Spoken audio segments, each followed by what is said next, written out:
สบายดีทุกคนวันนี้ก็ไปงานบ่ได้ฝ่าฝนตก3 วัน 4 คืนเฮ็ดให้ระดับน้ำขึ้นสูงแล้วก็เฮ็ดให้การสัญจรไปมาบ่ได้แล้วก็เข้าโรงงานก็บ่ได้ก็เลยบ่ได้ไปฮอดงานบ่ได้ไปฮอดเวียกก็เลยมีโอกาสไปเลาะตลาดเด้อทุกคนเด้อเก็บภาพบรรยากาศเส้นทางไปตลาดเบิ่งเอาทุกคนโอ้จะถึงอะไรเพิ่นจะมาซ่อมแปลงมาแปลงใหม่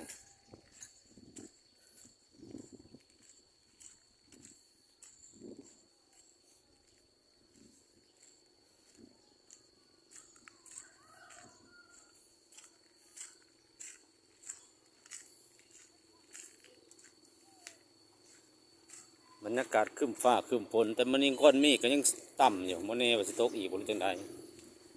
หยุดเถอะเนาะผมถนนหนทางออกไปข้างนอกก็บ่ได้เข้างานก็เข้าบ่ได้มาแต่เด็กน้อยเด็กโตก็ขี่ได้เนาะรถไฟฟ้าเนี่ยมันออกเก่าแห้งเลย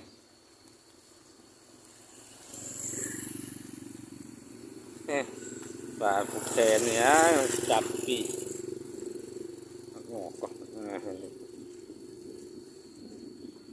ปลาผูกแขนติดมาแน่นกระเป๋าเนี่ยจนดำจนแหล่อ้ายเนาะผลสุลทานตก2-3 มื้อเลี้ยนติดพี่น้องทั้งวันทั้งคืนเห็ดให้น้ำสายห่วยเป็นช่วงเป็นสายเสกอกสายเสบางเฮียงเนาะเป็นมีการปล่อยเขื่อนในเซลเขื่อนเชลนองบัดเห็ดให้น้ำ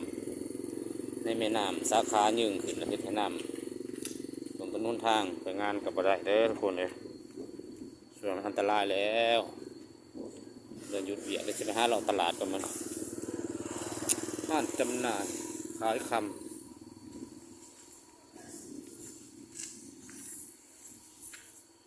มันจะเป็นงานตลาดงานซอยตลาดมันจะมีห้างขายพวกเครื่องสื่อสารต่างๆโดยเฉพาะเป็นโทรศัพท์เนาะหัวเว่ยบอก vivo บอก oppo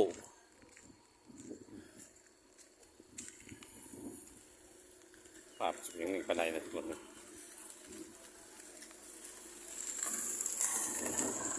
่ยเจอเจ้าด่างกินยังไงฮะถ้าก็รู้ว่าใช่ไม่เห็นอันนี้เนี่ยเดี๋ยวเขาก็จะไปฮอดตลาดแล้วก็จะ